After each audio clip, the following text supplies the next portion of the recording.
সম্মানিত ভিউয়ার, আসসালামু আলাইকুম। আজকে আমরা দেখব কিভাবে সাপ্লায়ারের কাছ থেকে পণ্য ক্রয় করার পরে একটা প্রোডাক্ট এন্ট্রি দিতে হয়। তো এর জন্য আমরা ইতিমধ্যে দেখেছিলাম নিবন্ধন থেকে সরবরাহকারী তালিকা। তো এখানে আমাদের ৩টা সরবরাহকারী তালিকা অলরেডি তৈরি করা আছে।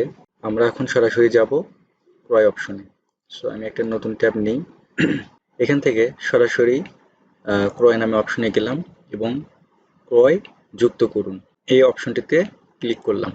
এখন এই জায়গাতে প্রথমে বলতেছে যে সরবরাহকারীর নাম এবং মোবাইল নাম্বার দিতে।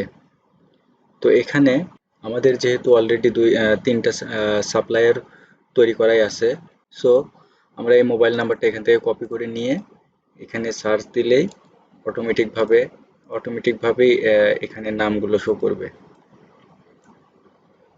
এখানে নাম শো করতেছে, দেখেন রাকিবুল ইসলাম মোবাইল নাম্বারটা শো করতেছে।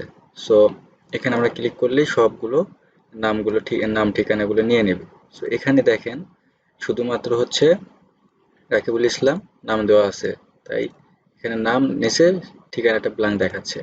এখন আমি যদি এইটা কপি করে নিয়ে যদি এইটা সার্চ দিই, দেখেন দেওয়ার পরে দেখেন নোমান হোসেন আসলো।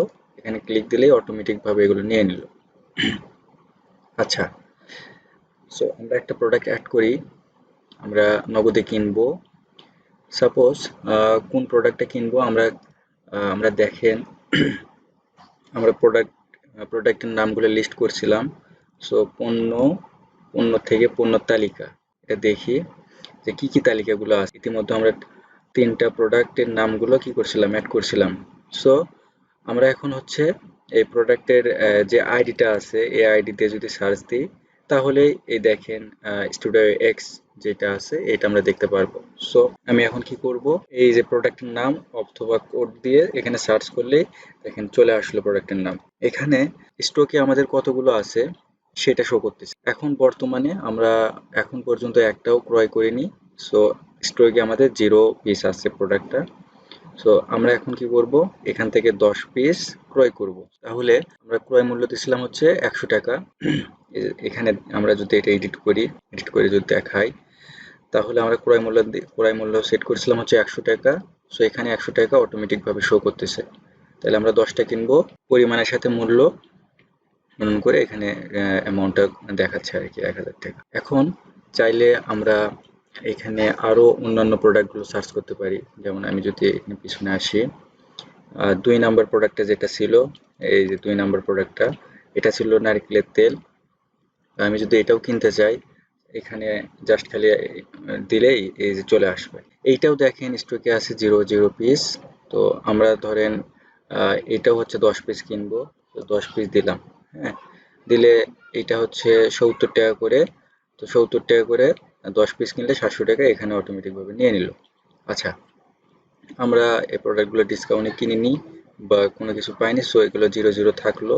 এখান থেকে চাইলে হচ্ছে আমরা আরো প্রোডাক্ট নিতে পারবো। এই যে অ্যাড নিউ থেকে এখানে যত ইচ্ছা প্রোডাক্টগুলো আমরা নিতে পারবো এভাবে আবার হচ্ছে আমাদের এগুলো এখন কলামগুলো দরকার নাই। সো আমরা এই ডিলিট অপশনে ক্লিক করে এগুলো ডিলিট করে দিতে পারবো। চাইলে মন্তব্যের ঘরে আমরা কিছু একটা লিখতে পারবো যে আমাদের প্রোডাক্ট সম্পর্কে। সো আমরা এটা এখন প্রয়োজন মনে করতেছি না। এখন টোটাল 2টা প্রোডাক্ট আমি নিচ্ছি সাপ্লায়ারের কাছ থেকে। তো এইটা ধরেন মোট পরিমাণ এখন দাঁড়ালো হচ্ছে কত টাকা, 1700 টাকা। তো আমি এখন চাচ্ছি যে আমি 1700 টাকায় হচ্ছে পরিশোধ করে দেবো। এখন কিন্তু নিচে দেখেন অটোমেটিকভাবে আগে বকেয়া দেখাচ্ছে। তো আমি যদি এখানে 1700 টাকায় দিয়ে এখানে ক্লিক করি, তাহলে বকেয়ার ঘরে থেকে আর দেখাবে না, পুরোটাই আমি পরিশোধ করে দেবো। এখন সংরক্ষণ করলে এটা সংরক্ষণ হয়ে যাবে। দেখেন এটা হচ্ছে ডেটা সফলভাবে সংরক্ষণ হয়েছে আর ক্রয়ের নাম্বার দিচ্ছে। আমরা চাইলে কিন্তু এখান থেকে এই ইয়েটা দেখতে পারি, রিসিপ্টটা দেখতে পারি। দেখেন আমি যে 2টা প্রোডাক্টগুলো কিনছিলাম 10 টাকা করে কিনছিলাম। সো এখানে সব ডিটেলসগুলো দেওয়া আছে। পিস হিসেবে কিনছি 10 পিস 100 টাকা করে 1000 টাকা, এগুলো সব সুন্দরভাবে এখানে দেখাবে আর কি। চাইলে এগুলো আমরা এখান থেকে প্রিন্ট করে নিতে পারি। আমি আরেকটা প্রোডাক্ট কিনে দেখাতে চাচ্ছি। সো আমি আবার ধরেন রিলোডটা দিলাম। তার আগে আমি একটু দেখায় আসি যে ক্রয় তালিকা আমরা যে করছি সে ক্রয়ের একটা তালিকা হয়েছে। হ্যাঁ, এখন আমি আরেকটা যেটা দেখাবো সেটা হচ্ছে অন্য আরেকটা সাপ্লাইয়ের কাছ থেকে দেখাবো, বা নতুন কোনো একটা সাপ্লাইয়ের কাছ থেকে কিভাবে করব। সো আমি নতুন যুক্ত করুন এই অপশন থেকেও যাইতে পারি, এখান থেকেও কিন্তু যাইতে পারি নতুন যুক্ত করুন। সো এখানে গেলাম। ধরেন এমন একটা সাপ্লায়ার যার নামগুলো আমাদের এই ইয়েতে এখনো এন্ট্রি দেওয়া হয়নি। ধরেন এই যে সাপ্লায়ার লিস্ট, নিবন্ধন, সরবরাহকারীর তালিকায় এখানে কিন্তু লিস্টেড নাই। সো আমি এখান থেকে সরাসরি কিভাবে করতে পারবো সেটাও একটু দেখাই। সাপোজ ধরেন এই সরবরাহকারীর নাম এখানে নাই। সো মোবাইল নাম্বারটা লিখতেছি 019, এমনিতে একটা নাম্বার লিখলাম 000001। এই নাম্বারে কিন্তু কোনো সাপ্লায়ার নাই। তো এখানে দেখেন ইনস্ট্যান্ট এখানে অ্যাড নিউ নামে একটা অপশন বাটন চলে আসছে। সো আমরা এখান থেকেই ইনিশিয়াল ভাবে আমরা কিন্তু একটা সরবরাহকারীকে যুক্ত করি বা সাপ্লায়ারকে যুক্ত করতে পারি। যেমন এখানে একটা নাম দিলাম, ধরেন নাইম হোসেন, নাইম হোসেন দিলাম, আর ঠিকানা এমনিতে লিখলাম, দিয়ে সেভ দিলাম। এখানে ডেটা সবগুলো সাকসেস হয়েছে। আমরা যদি এখানে দেখেন এখন তিনটা, এটা যদি রিলোড দিই তাহলে আরেকজন যুক্ত হয়ে গেছে। এই যে দেখেন নাইম হোসেন নামে যুক্ত হয়ে গেছে। আরো কিছু ক্রিম কিনি, এবারও কিছু বাকিতে কিনবো আর কি।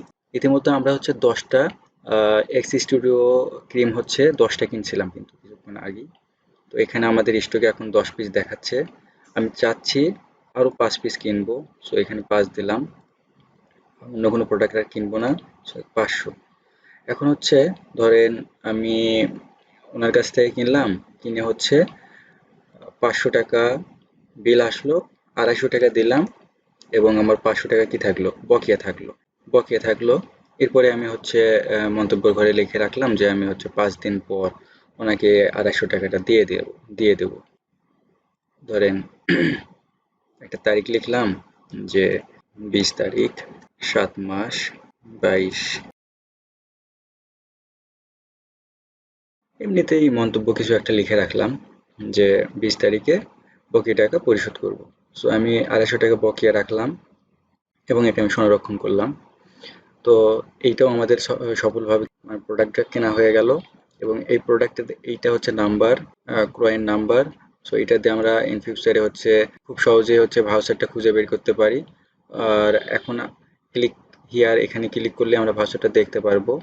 সো আমরা এখন আর এখান থেকে না দেখে এই ভাউচার নাম্বারটা খেয়াল রেখে আমরা হচ্ছে ক্রেতার তালিকা এখান থেকে যদি দেখি, এই প্রোডাক্টটা 250 টাকাতে কিনছিলাম, অর্থ প্রদান করছে 250 টাকা, বকেয়া আছে 250 টাকা, 500 টাকা এখানে দেখাচ্ছে এবং এখানে লেখা আসছে আংশিক পরিশোধ। এইটা প্রোডাক্টটা কিনছিলাম কার কাছ থেকে, নাইমের কাছ থেকে। এবং ক্রয়ের নাম্বার দেখেন এখানে শো করতেছে, এবং এখানে যদি ক্লিক করি তাহলেও আমাদের হচ্ছে এই রিসিপ্টটা চলে আসবে। এবং আমি যদি এটা দেখুন এখানে ক্লিক করি, এখান থেকেও কিন্তু এইটা হচ্ছে চলে আসবে। এখান থেকে আমরা প্রিন্ট করতে পারি। আর আমরা যখন হচ্ছে 250 টাকাটা পেমেন্ট করব তখন হচ্ছে এই যে পেমেন্ট নামে যে বাটনটা আছে এখানে ক্লিক করে বাকি পেমেন্ট হচ্ছে 250 টাকা যেটা ছিল সেটা হচ্ছে আমরা চাইলে এই নগদে পরিশোধ করে দিতে পারি। আর মন্তব্য কিছু লিখলে লিখতে পারেন, আমি লিখলাম না। এখন হচ্ছে এটা যদি সংরক্ষণ করে দিই তাহলে আপনার পেমেন্টটি সম্পূর্ণ হয়েছে। আর এখানে লেখা দেখেন এবং কোনো বকেয়া নেই। এখন যদি আমি এটা রিফ্রেশ করি তাহলে কিন্তু আমরা দেখতে পারবো পেমেন্ট সম্পূর্ণ। কিছুক্ষণ আগেই ছিল আংশিক, এখন একটা পেমেন্ট সম্পূর্ণ। সো আমার এখন 500 টাকায় পরিশোধ হয়ে গেছে। ব্যাকে যাই, এখন কিন্তু এখানেও আর ওইটা নাই যে 250 টাকা হচ্ছে বাকি বা বকেয়া। ধন্যবাদ সকলকে, দেখা হবে পরবর্তী ভিডিওতে ইনশাল্লাহ।